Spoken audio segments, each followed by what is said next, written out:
Halo para penggemar kisah horor. Selamat datang di Rumah Tua, semoga betah. Penasaran dengan kisah rumah pocong Sumi di Yogyakarta ini? Duduk tenang, pasang headset, layar penuh, dan pastikan kamu sendirian.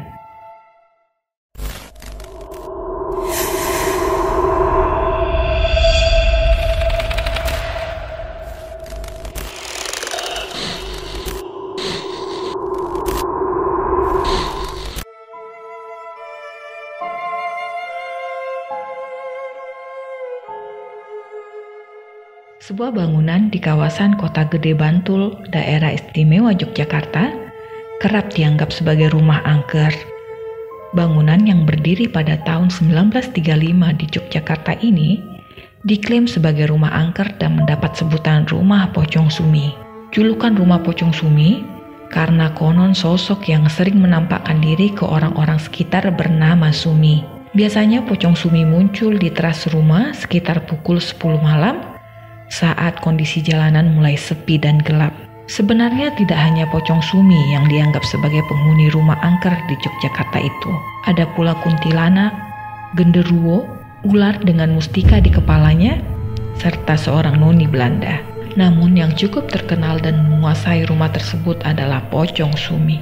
Dari cerita yang beredar, rumah tua itu adalah milik sepasang pengusaha batik yang diwariskan kepada anaknya bernama Sumini. Suami Sumini juga seorang pengusaha batik. Keduanya hidup aman dan tentram sampai 3 orang perampok menyatroni rumah mereka. Saat itu sang suami sedang tidak ada di rumah karena ada urusan pekerjaan. Ketiga perampok tersebut menjarah harta benda di rumah pengusaha batik. Sumini pun diperkosa oleh para perampok lalu dicekik hingga tewas. Usai kejadian tragis tersebut, suami Sumini pergi meninggalkan rumah. Rumah itu pun kosong, tak berpenghuni sampai saat ini. Cerita itu membuat orang percaya jika bangunan itu menjadi rumah angker di Yogyakarta. Meskipun demikian, orang juga percaya jika Pocong Sumi tidak punya niat jahat. Ia hanya mengganggu orang-orang yang punya niat tidak baik saat memasuki rumah angker di Yogyakarta itu. Pocong Sumi sebenarnya bukanlah penghuni asli rumah ini. Sebelum dihuni Sumini dan suaminya, rumah ini lebih dulu dihuni sepasang pedagang berlian asal Belanda. Konon karena terjadi kesalahpahaman, sang suami membunuh istrinya sendiri dengan cara keji. Pembunuhan dilakukan saat kondisi perempuan itu sedang hamil di kamar tidurnya.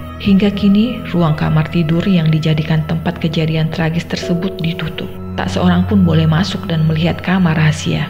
Namun saat ini, rumah Pocong Sumi menjadi salah satu bangunan cagar budaya di Yogyakarta dan dijaga oleh seorang ahli kunci. Meskipun memiliki aura mistis yang cukup menyeramkan, rumah Pocong Sumi menjadi salah satu destinasi yang cukup banyak dikunjungi oleh para wisatawan.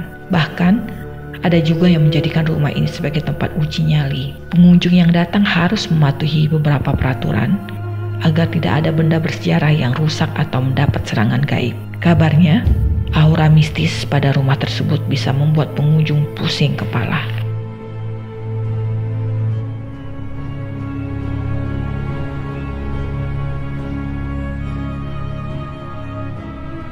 Itu dia kisah rumah pocong di Yogyakarta. Terima kasih sudah mampir di Rumah Tua. Sampai jumpa kembali di video-video selanjutnya. Hati-hati kalau kamu sedang sendirian.